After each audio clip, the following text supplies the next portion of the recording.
चंपापुर के हमारे सम्मानित बुनकर समाज के आए हमारे सम्मानित महापरिवार के सम्मानित साथीगण एवं कांग्रेस के उपस्थित कार्यकर्तागण, साथियों, 2014 का आगाज है। बिहार प्रदेश कांग्रेस कमेटी चाहती है कि इस प्रदेश में, बिहार में जिस तरह से सब हमारे राज्य इस देश के अग्रणी राज्यों में गए, हमारा बिहार भी अग्रणी राज्यों में आए। आपको याद होगा कि हमारी राष्ट्रीय अध्यक्षा श्रीमती सोनिया गांधी पिछले विधानसभा चुनाव में और उसके पहले के विधानसभा चुनाव में घूम घूम कर उन्होंने इस प्रदेश की जनता को वादा किया था कि इस प्रदेश में हमारी सरकार बने न बने, लेकिन बिहार की मूलभूत संरचनाओं के विकास के लिए केंद्र सरकार कृत संकल्पित है। इसीलिए यूपीए 1 और यूपीए 2 में इस प्रदेश को 1,34,000 करोड़ रुपया इस प्रदेश के मूलभूत संरचनाओं के विकास के लिए हमारे यूपीए की सरकार ने दी। आज के इस प्रदेश की, जिस प्रदेश हम पिछले 23 वर्षों से इस प्रदेश में सत्ता में नहीं है, 23 वर्षों से कांग्रेस पार्टी किसी तरह से बिहार की जनता के साथ नाराजगी झेल रही है और 23 वर्ष से हमको जनता ने सरकार बनाने का मैंडेट नहीं दिया। लेकिन फिर भी 23 वर्षों में अगर आप देखते होंगे कि किन किन दलों का शासन रहा, 15 साल किसी और राजनीतिक दल का शासन रहा, पिछली 7-8 वर्षों से किसी और राजनीतिक दल का शासन रहा, लेकिन जो लोग अभी सत्ता में बैठे हैं, जो लोग इस प्रदेश का सत्ता पिछले 8-9 वर्षों से संभाले हुए हैं, उन लोगों का कहना है कि विशेष राज्य का दर्जा बिहार को नहीं मिला। मैं उनसे इस मंच से पूछना चाहता हूं कि जब एनडीए के शासनकाल में एक प्रभावशाली मंत्री के रूप में केंद्र में जब वह शासित थे और अब खुद अकेले अपने नहीं 11 मंत्रियों को लेकर के जब केंद्र में सत्ता में शामिल थे, तो बिहार को कितना पैसा मिला? बिहार को मात्र 7,454 करोड़ रुपया विकास के लिए बिहार को दिया गया एनडीए के शासनकाल में। लेकिन यूपीए 1 और यूपीए 2 का शासनकाल आया तो 1,34,000 करोड़ रुपया इस प्रदेश को दिया गया। निश्चित रूप से बिहार के बारे में यूपीए की विचारधारा है, यूपीए का आइडियोलॉजी है। यूपीए सोचती है कि जो राज्य पिछड़े पड़ गए हैं उनको आगे लाना है। इस देश में कांग्रेस शासित राज्यों से ज्यादा बिहार को पैसा दिया गया, जबकि बिहार में एनडीए का शासन था। फिर भी कांग्रेस का ये कमिटमेंट था, सोनिया जी का ये कमिटमेंट था कि हम बिहार की जनता को आगे लाना चाहते हैं, इस देश को हम आगे लाना चाहते हैं। ये एक बड़ा राज्य है इस देश का, जो हमारा पिछड़ा राज्य में है। देश का जीडीपी ग्रोथ ये राज्य तोड़ रहा है। विचारधारा के साथ, कमिटमेंट के साथ कांग्रेस पार्टी ने 1,34,000 करोड़ रुपया दिया।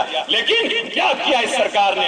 एमएसडीपी का जो पैसा आया, जब सच्चर कमीशन का निर्माण किया गया, लोग कहता था कि कांग्रेस पार्टी सिर्फ मुसलमानों की राजनीति करती है, कांग्रेस पार्टी सिर्फ अल्पसंख्यकों की राजनीति करती है। तो कांग्रेस पार्टी ने जो अल्पसंख्यकों हितों की हिमायती है, ने सच्चर कमीशन ला करके देश दुनिया में मुसलमानों की क्या हालात है इससे आंख खोलने का काम किया, लोगों को बताने का काम किया कि आज भी मुसलमानों की स्थिति दलितों से भी बदतर है। देखो, जो हमारे ऊपर आरोप लगाते हो, जो हमारे ऊपर कहते हो कि कांग्रेस पार्टी अल्पसंख्यकों की राजनीति करती है, देखो हम क्यों अल्पसंख्यकों हितों की बात करते हैं और अल्पसंख्यकों की बातों को हम कहते हैं। इसलिए इस देश में सच्चर कमीशन लाया और सच्चर कमीशन ला करके देश के लोगों का आंख खोलने का काम किया कि देखो मुसलमानों की इस देश में क्या हालात है। उसके बाद सच्चर कमीशन करने के बाद अल्पसंख्यक विभाग बना करके एमएसडीपी योजना इस देश में चालू किया। जो पैसा एमएसडीपी का 7 राज्यों में और खास करके बिहार में जो 7 जिलों में पैसा दिया गया, मात्र किशनगंज छोड़ करके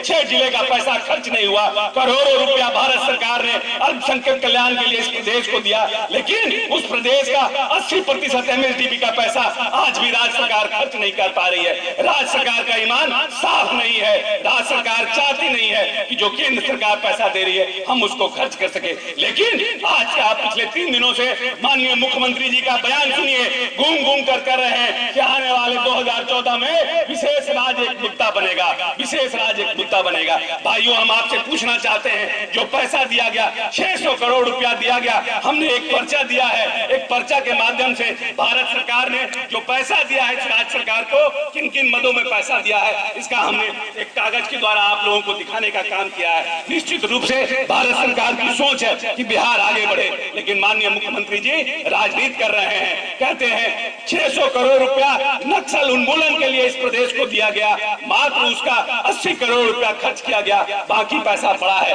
एमएसडीपी का पैसा पड़ा है, मिड डे मील का पैसा 350 करोड़ रुपया खर्च नहीं किया। मिड डे मील में इतना पूरे प्रदेश में हंगामा हुआ, बच्चे मारे गए, बच्चे मर गए। 3 बार भारत सरकार ने इनको पत्र के माध्यम से आगाह किया कि मिड डे मील में ये त्रुटियां हैं, इसको आप रेक्टिफाई करिए, लेकिन राज्य सरकार संवेदनशील नहीं हुई। निश्चित रूप से सरकार चलाने का मैंडेट आपने जिनको दिया है उनकी जवाबदेही है। इस सरकार में अमन, इस प्रदेश में अमन और चैन कायम रहे। किस तरह से यहाँ पर पिछले 20 वर्षों से आपने एक राजनीतिक दल के नेता को जिताने का काम किया। आपने इस प्रदेश में, इस देश में आपने पार्लियामेंट जो जिताया वो भी उसी भारतीय जनता पार्टी के लोगों को जिताया। हम आपको आगाह करने आए हैं, इनकी नीयत साफ नहीं है, इनका चेहरा साफ नहीं है। जो लोग आपका प्रतिनिधित्व करते रहे, जो लोग आपको देखते रहे, आपने जिनको अपना मत दिया, वो लोग कहीं न कहीं उनकी नीयत साफ नहीं रही। जो देश के कुछ राजनीतिक दल के लोग इस देश को तोड़ना चाहते हैं, जोड़ने का काम नहीं करना चाहते हैं। इस देश में, समाज में वैमनस्यता फैला करके, समाज को खंडित करके चाहते हैं कि हम इस देश पर और इस राज्य पर हम सत्ता पे काबिज रहे। 23 वर्षों से कांग्रेस पार्टी सत्ता में नहीं है, क्योंकि 23 वर्षों से जाति और धन के नाम की इस प्रदेश में राजनीति शुरू हो गई। लोग दलित और महादलित बना करके, मुसलमानों में भी पासमानदा मुसलमान, बैकवर्ड और फॉरवर्ड करके लोगों को बांटने का काम किया। या 21वीं सदी का हिंदुस्तान अगर आपको देखना है, 21वीं सदी का बिहार अगर आपको देखना है, तो अमन और चैन सबसे ज्यादा जरूरी है। जब तक हमारे में मिल्लत नहीं रहेगा, जब तक हमारे में एकता नहीं होगी, देश को हम आगे नहीं ले जा सकते। लेकिन हम आप लोगों को सिर्फ आगाह करने आए हैं कि जो जिस तरह से एक इस प्रदेश का, इस देश का राजनीतिक दल जिस तरह से हुंकार रैली कर रहा है, जिस तरह से घूम कर इस प्रदेश में, देश में एक वैमनस्यता फैलाने का काम कर रहा है। देश में आजादी के बाद अगर किसी राज्य में स्टेट स्पॉन्सर्ड राइट हुआ है तो वो गुजरात में हुआ है। गुजरात की सरकार ने अपने सरपरस्ती में प्रदेश में और राज्य में राइट कराया, उनको एक राजनीतिक दल के लोग ने प्रधानमंत्री पद का उम्मीदवार बना करके देश में वैमनस्यता फैलाने का काम किया है। हम आप लोगों को इस चंपानगर में आकर, खास करके अल्पसंख्यक लोगों के बीच में आकर आपको आगाह करने आए हैं कि पूरी मुस्तैदी और चुस्ती के साथ आपको रहना है। इस देश में हमारे पूर्वजों, जो हमारा 125 साल का इतिहास है, हमारे पूर्वजों इस देश में एकता और मिल्लत कायम करने की हमारी पार्टी के नेताओं ने कुर्बानी दी है। महात्मा गांधी से लेकर इंदिरा गांधी, राजीव गांधी तक कुर्बानियों का इतिहास रहा है। हम चाहते हैं कि कन्याकुमारी से लेकर कश्मीर तक भारत एक रहे, भारत में मिल्लत रहे और भारत अग्रणी देशों के ऊपर जाए। हम जब कांग्रेस की सरकार बनी तो इस देश में एक सुई बनाने का फैक्ट्री नहीं था। आज हम कहां से कहां चले गए। आज हम चांद पर जाकर तिरंगा फैला रहे हैं। आज जो रशिया नहीं कर सका वो हिंदुस्तान, यूपीए की सरकार ने की। निश्चित रूप से हमारे पास सोच है, हम विचारधारा के साथ, आइडियोलॉजी के साथ काम करते हैं।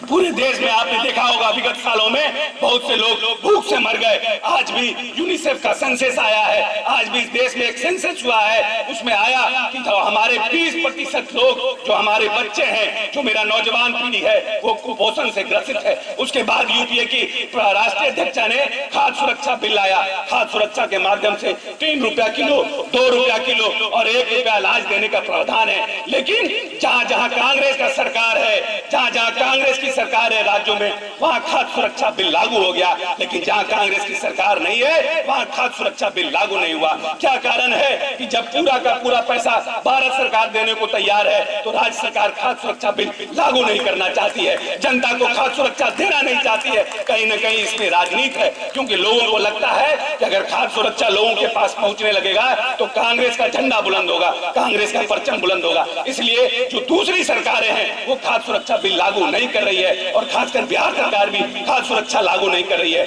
बहुत से इस प्रदेश में राजनीतिक दल हैं जो दमखम भरते हैं कि हम अल्पसंख्यक के मसीहा हैं। हम आपको बताना चाहते हैं कि 2000 में चुनाव हुआ, कांग्रेस पूरी तरह से पिटी विधानसभा के चुनाव में, लेकिन फिर भी हम लोगों ने जिस सरकार को नीतीश कुमार और भारतीय जनता पार्टी की सरकार बनी 2000 में, हम और मनोज जी विधायक थे उस सदन में, लेकिन हम लोगों ने पूरे की पूरी कांग्रेस की जो हमारा रैंक एंड फाइल था वो राजद के साथ जाना नहीं चाहता था, लेकिन हमारे राष्ट्रीय अध्यक्ष का ऐलान हुआ कि किसी भी कीमत पर बिहार में भारतीय जनता पार्टी के मंसूबों को हम उभरने नहीं देंगे, और हमने पूरे रैंक एंड फाइल के खिलाफ जाकर आरजेडी को हाउस में समर्थन किया और उनकी सरकार को बताया, और इसी नीतीश कुमार को मुख्यमंत्री पद से हटाया।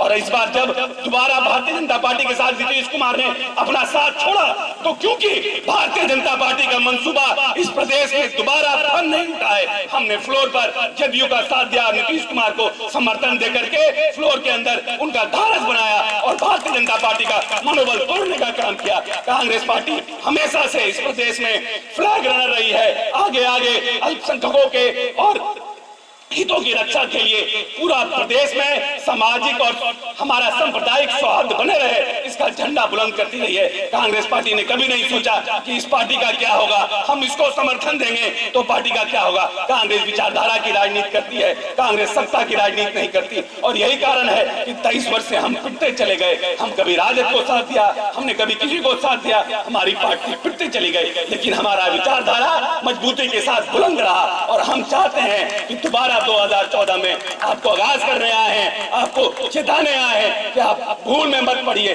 दोबारा इस प्रदेश में और इस देश में कांग्रेस को परचम को लड़ाइए। एक अकेली पार्टी है जो आजादी से लेकर आज तक एक धागे में पूरे हिंदुस्तान को पिरो के रखना चाहती है, दलित का भी, मुसलमान का भी और बड़ों का भी, जो हमारे ब्राह्मण है, भूमियार का, सबका लोग, सबका इज्जत, सबका मान इस पार्टी में बराबर है। किसी इस पार्टी में कोई बड़ा और छोटा नहीं है। इसीलिए इस नौजवान को राहुल गांधी ने, जो दलित परिवार से आता था, प्रदेश का अध्यक्ष बनाया। ये बात को साबित करता है कि इस पार्टी में जात पात का भेदभाव नहीं है। दोबारा हम आपसे आग्रह करना चाहते हैं, बुनकरों की जो समस्या है, आपने बार बार यहाँ पर बुनकरों की समस्या रहती है, हम चाहते हैं कि एक डेलीगेशन आप लोगों का, जो बुद्धिजीवी लोग हैं बुनकर के, वो एक डेलीगेशन पटना में आए, हमसे मिले, हम आपको लेकर सोनिया जी से मिलवाएंगे, अल्पसंख्यक कल्याण मंत्री से मिलवाएंगे।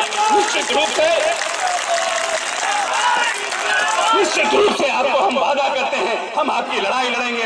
ये बुनकर परिवार को निश्चित रूप से सरकार को, भारत सरकार को, राज्य सरकार को प्रोत्साहित करने की आवश्यकता है। एक बड़ा तबका है, अगर बिहार में कहीं हम जाते हैं तो लोग से पूछते हैं बिहार से हैं, तो कहता है कि भागलपुर का सिल्क। निश्चित रूप से हर एक राजनीतिक दल को पार्टी पॉलिटिक्स से ऊपर उठ करके भागलपुर के सिल्क को बचाना चाहिए, बुनकरों को बचाना चाहिए। ये बिहार का एक बहुत बड़ा अस्तित्व है, इसलिए हम आपसे कहेंगे कि एक डेलीगेशन आप लोग आइए पटना में, 5-7 लोगों का हम टाइम फिक्स करेंगे, आपको सोनिया जी से मिलवाएंगे। जो भी सहायता हमसे बन पड़ेगा, हम सरकार में नहीं है, हम अपोजिशन में हैं, लेकिन आपकी लड़ाई को मजबूती के साथ हम लड़ेंगे, इसका हम आपसे वादा करते हैं। इन चंद शब्दों के साथ बहुत बहुत धन्यवाद।